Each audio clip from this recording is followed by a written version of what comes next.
لكم عدو مبين وأن اعبدوني هذا صراط مستقيم. ولقد ضل منكم جبلا كثيرا أفلم تكونوا تعقلون. هذه جهنم التي كنتم توعدون اصلوها اليوم بما كنتم تكفرون.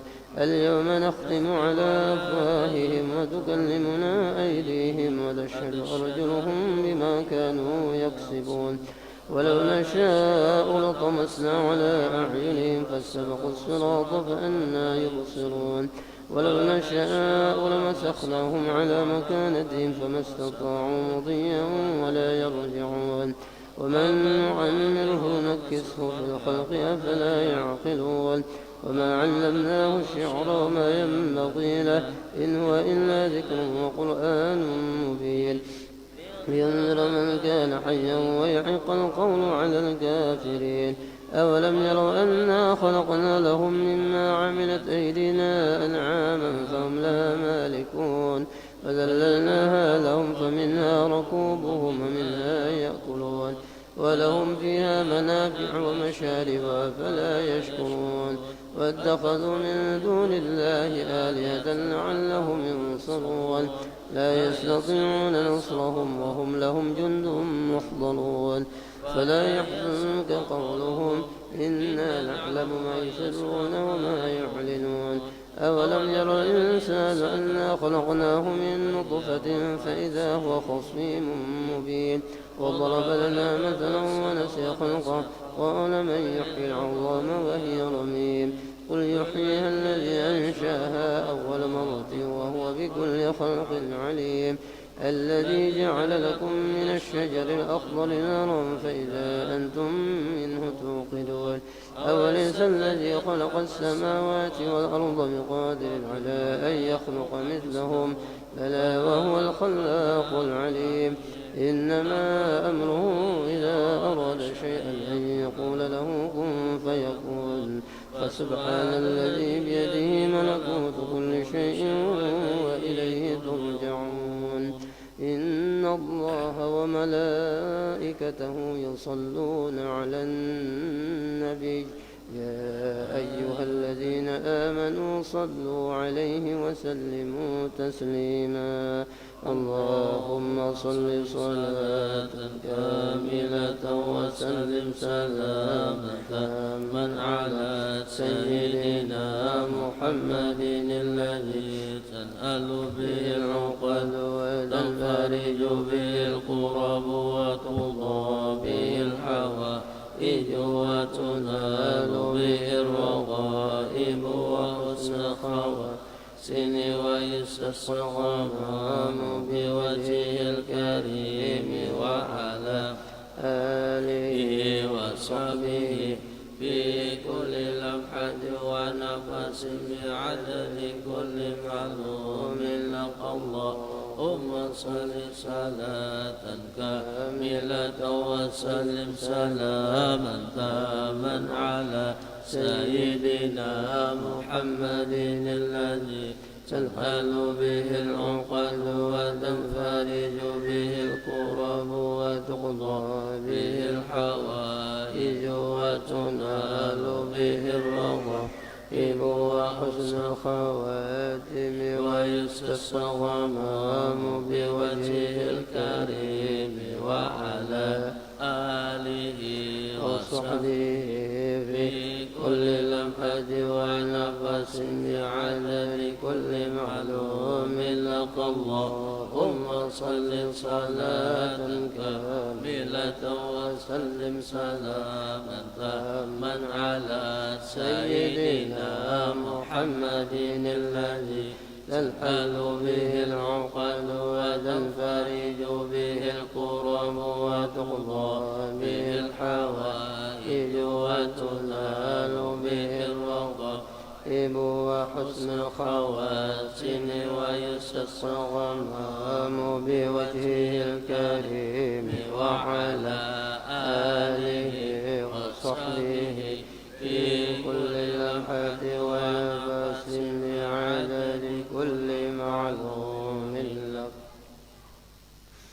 بسم الله الرحمن الرحيم.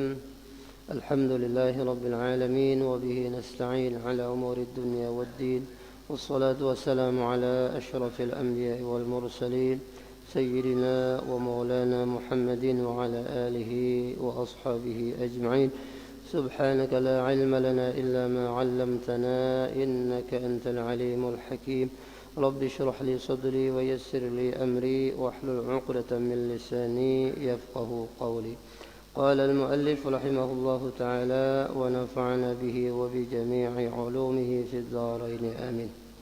مكروهات من ناحية حال المصلي: الصلاة حاقنا وهو الذي يدافع البول، الصلاة حاقبا وهو الذي يدافع الغائط، الصلاة حازقا وهو الذي يدافع الريح، الصلاة حاقما وهو الذي يدافع البول والغائط، الصلاة تائقا للطعام الحاضر إن وسع الوقت. Alhamdulillah, puji syukur senantiasa kita panjatkan kehadrat Allah Subhanahu wa taala. Salawat teriring salam semoga selalu tercurah ke hariban junjungan kita Nabi besar Muhammad sallallahu alaihi wasallam beserta ahli keluarga beliau, para sahabat, kerabat dan orang-orang yang senantiasa mengikuti jejak langkah beliau, mengikuti sunnah-sunnah beliau dari dahulu sekarang sampai akhir zaman. Menyambungi pengajian kita di dalam kitab Taqriratus Sadidah tentang kemakruhan-kemakruhan di dalam salat. Makruhatun min nahiyati halil musalli. Semalam kemakruhan-kemakruhan tempat, yang mana tempat itu makruh untuk kita melaksanakan salat. Kemudian yang kedua ini kemakruhan-kemakruhan dari segi keadaan seseorang yang salat itu. Jadi seseorang yang salat itu keadaannya bisa makruh salat. Keadaan yang pertama as-salatu haqinan. Makruh seseorang hal keadaannya itu haqinan. Wa huwa alladhi yudafi'ul bawla. Jadi makruh seseorang yang salat menahan al-bawla, kencing. Jadi makruh kita salat dalam keadaan kita menahan kencing. Nak bakami ditahani. Kalau pina apakah ada sempat salat jamaah umpamanya atau kina masbuk langsung aja Allahu Akbar. Tapi dalam keadaan menahan kencing itu makruh. Kenapa? Karena mengurangi kekhusyuan salat seseorang. Maka ada nyamanan pian menahani bakami itu sakit benar. Takana imamnya panjang pulang ayatnya. Nah, iya. Setakami di selawar kan. Yang kedua as-salatu haqiban wa huwa alladhi yudafi'ul ghaita. Makruh salat seseorang dalam keadaan menahan al-ghaid. Ghaid ini berak. Nak banan qadha hajat, nak behera ditahani. Ek sembahyang dulunya kita habis waktu atau luput salat berjamaah ditahaninya makruh. Kada kakaruan rasa itulah menahani nak behera. Jadi makruh. Baik qadha hajat dahulu tuntungakan bakami behera dulu hanya sembahyang daripada makruh, atau kada tahan lagi misalnya, nah itu bahaya, habis orang betapa ambal pulang. Yang ketiga as-salatu haziqan wa huwa alladhi yudafi'ur riha. Makruh hal keadaan seseorang itu salat dalam keadaan menahani bakantut, nahani kantut. Nah, abang muha umpamanya menahani supaya jangan takantut. Nah, itu. Jadi makruh. Yang keempat as-salatu haqiman wa huwa alladhi yudafi'ul bawla wal ghaid. Makruh ni apalagi lah seseorang keadaan orang itu menahani kedua-duanya kencing maupun berak. Kedua-duanya menahan bakami, menahan berak. Nah, jadi makruh benar nih. Kemudian yang kelima, as-salatu ta'iqan lit-ta'amil hadir in wasi'al waqt. Makruh seseorang yang ketika itu makanan sudah tersedia, sudah siap saji sudah, tetapi ia tidak makan atau minum. Sementara waktunya ini masih luas, waktu sholat masih luas.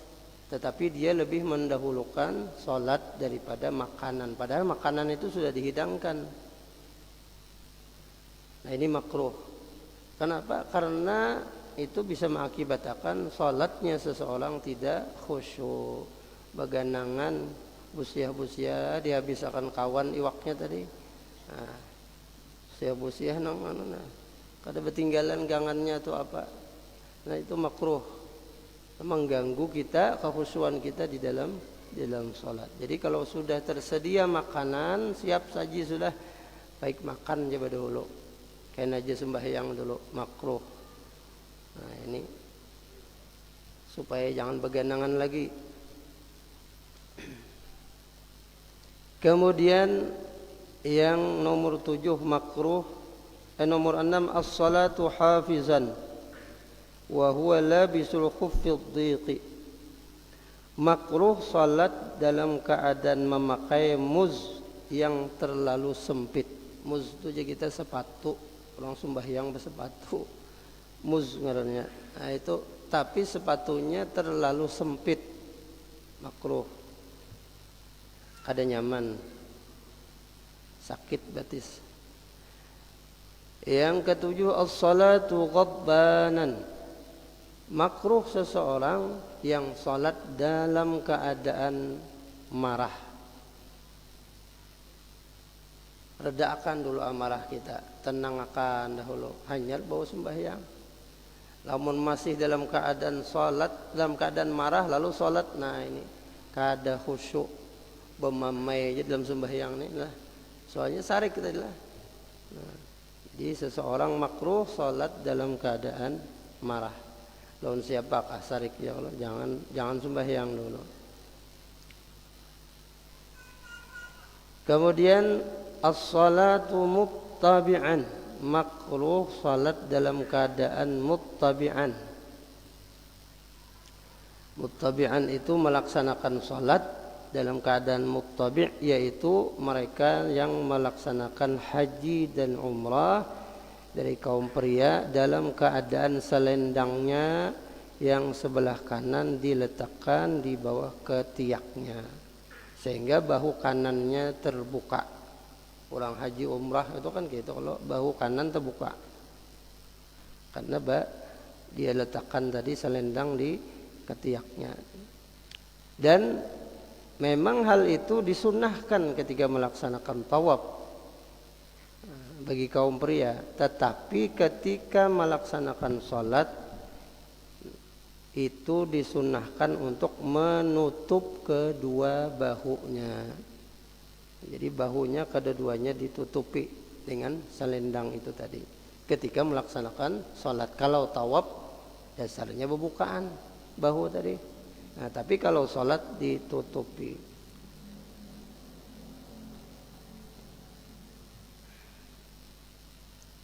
Kemudian yang 9 lagi as-salatu na'isan. Makruh salat seseorang dalam keadaan mengantuk. Kada konsentrasi juga, kada khusyuk juga karena mengantuk. Jadi baik bawa ngopi aja dulu, menghilangkan kantuk. Bawa ngopi dulu. Supaya apa? Supaya jangan mengantuk lagi. Jadi kalau kita dalam keadaan sholat mengantuk, maka hukumnya makruh. Kalau pindah kada ingat di rakaat bener ya, ngaran gin mengantuk. Nah, bacaan-bacaan talincau ini nah, karena merasa lagi. Yang ke-10 as-salatu mutalathiman lirrajuli wa mutanaqqiban lil mar'ati. Makruh seseorang salat menutup mukanya. Nah, jadi menutup muka laki-laki maupun perempuan. Perempuan biasanya niqab. niqab bercadar.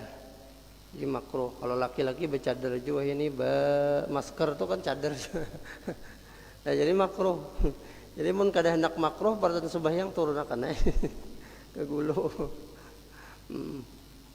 Jadi makruh sembahyang dalam keadaan menutup muka sebahagian apalagi keseluruhannya. Bagiannya di bebinian makruh juga bercadar sembahyang. Jadi nang bagusnya itu nang sunnahnya itu terbuka keseluruhan bagian muka. Bah musim kayak ini pangjal orang pakai masker tuh kayak apa? Nah dilihat ya, lamun dalam keadaan darurat bisa dipakai. Tapi kalau sudah hilang kedaruratannya itu kesan apa lagi pakai? Bah, habis sudah ada lagi coronanya umpamanya, ada perlu lagi pakai masker.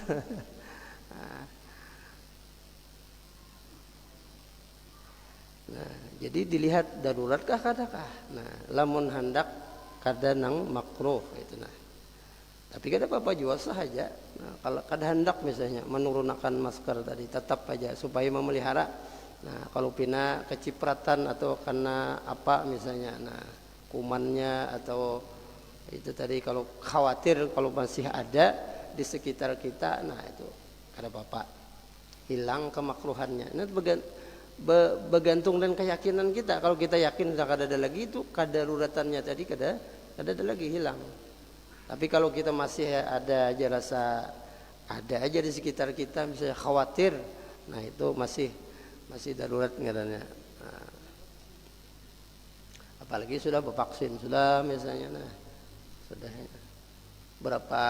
berapa tantang itulah pengamanan itulah ring 1 ring 2. Nah, vaksinnya 2 kali pulang ya, kalau kadang sekali aja tuh 2 kali. Nah, bawa masker pulang. Jadi makruh hukumnya menutup muka bagi laki-laki dan menutup muka juga bagi perempuan ketika sholat. Kalau binian kan ngarannya niqab, cadar. Apalagi laki-laki bercadar pulang sembahyang di bebinian situ. Nah ini kasus. Daripada hendak bakawal lawan bebinian, nah ini ada kalau lelakian pakai mukana juga bercadar juga sembahyang di bebinian kena. Kena berselfie lawan bebinian itu cipika-cipiki kena padahal lelakian. Nah ini kada makruh lagi nih, haram malah. Nah jangan sampai ada di jamaah kita nang kayak ini. Tapi bebinian tuh hati-hati waspada ya, kalau pina ada juga nang menyerupa tadi lah, laki-laki menyerupai bebinian pakai cadar, pakai mukana juga. Nah sekalinya apa hendak melecehkan bebinian tadi. Nah itu ada semalam itulah ada sempat viral videonya kayak itu dan ulangnya tertangkap sudah. Nah jadi mudah-mudahan pada kita sini kada ada. Mungkin ada kelainan juga ya kok. Nah, kemudian yang 11 as-salatu makshufar ra'si wal mankibi. Makruh lagi seseorang salat dalam keadaan makshufur ra'si, kepalanya terbuka. Ada berkupiah. Nah jadi makruh. Cuma sah ya Allah. Asal jangan rambutnya menutupi aja. Nah gondrong pemainnya rambutnya. Nah pas sujud bisa meta tutupi rambut dahinya. Nah itu kada sah sembahyang. Rambut menutupi dahinya itu kada sah sembahyangnya. Nah kalau nang rambutnya pas-pasan itu ada apa-apa. Nah, kata bakalan tertutup juga apalagi kada berambut longor pemainnya. Bagiannya.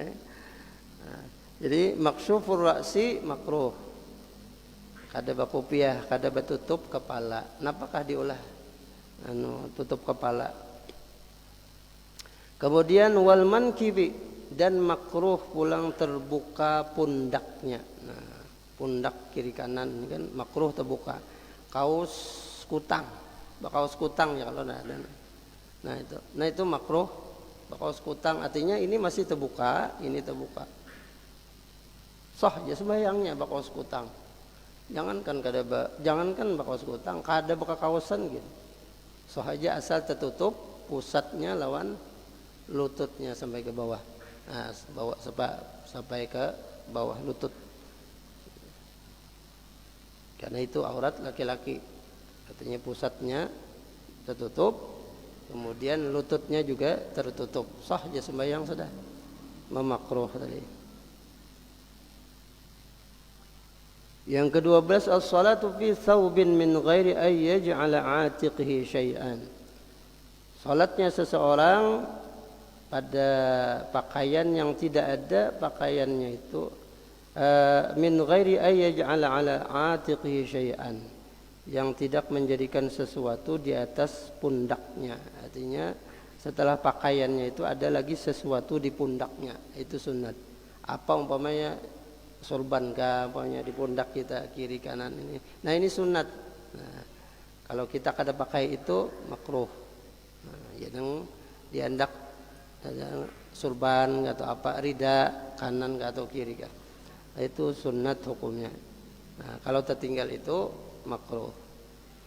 Kemudian lagi yang ke-13 as-salatu fi thawbin fihi tasawiru aw syai'un yulhihi. Salat seseorang dengan pakaian yang bergambar. Nah, ini yang banyak. Jadi makruh seseorang salat pakaiannya itu ada gambar. Gambar apa aja? Gambar manusia kah? Gambar partai kah? Caleg kah? Gambar binatang kah? Burung atau apa? Jadi gambar-gambar semacam itu makruh hukumnya. Kenapa? Apalagi dibawa sembahyang berjamaah pulang. Orang yang di belakangnya kasihan melihati. Dan termasuk gambar ada tulisan-tulisannya.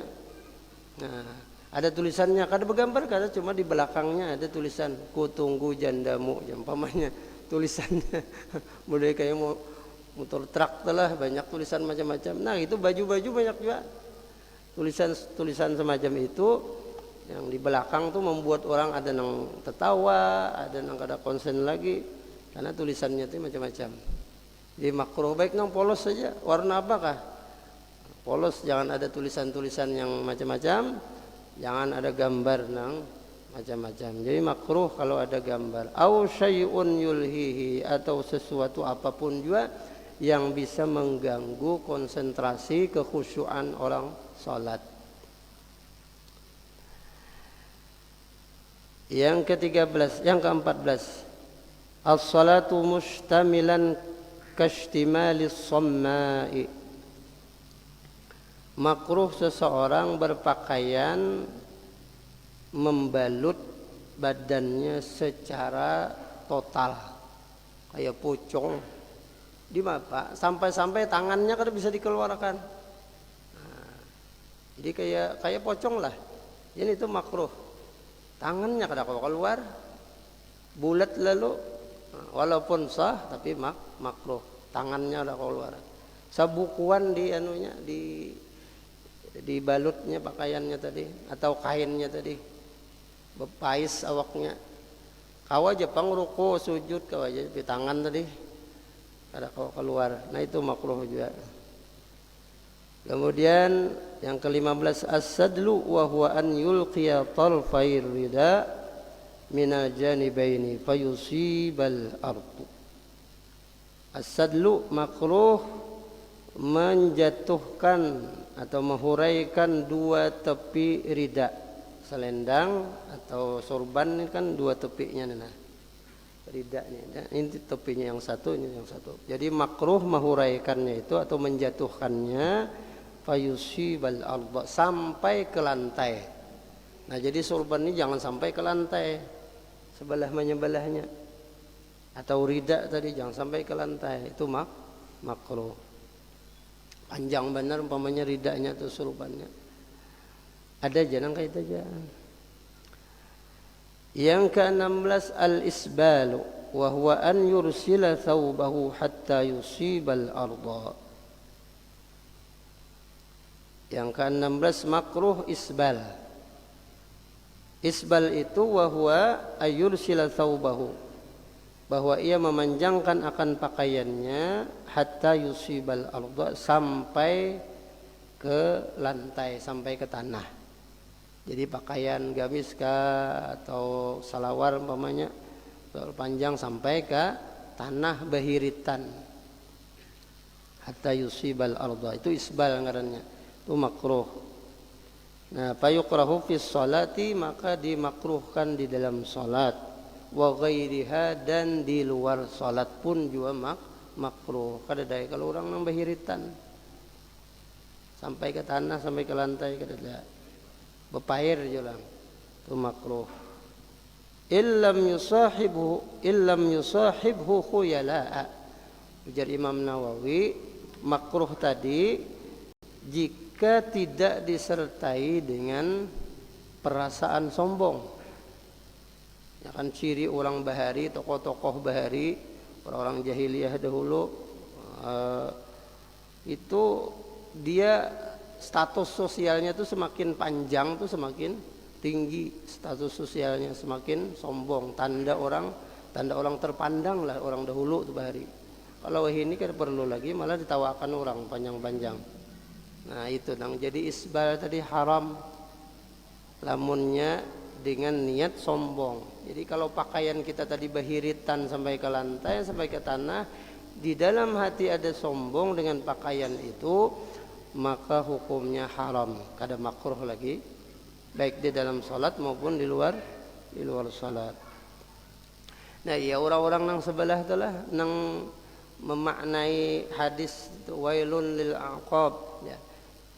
Nang isbal tadi, celakalah orang nang pakaiannya melewati buku mata kakinya, buku lali gitu. Itu hadis itu artinya orang nang pakaiannya demikian maka akan ditempatkan di dalam neraka wail.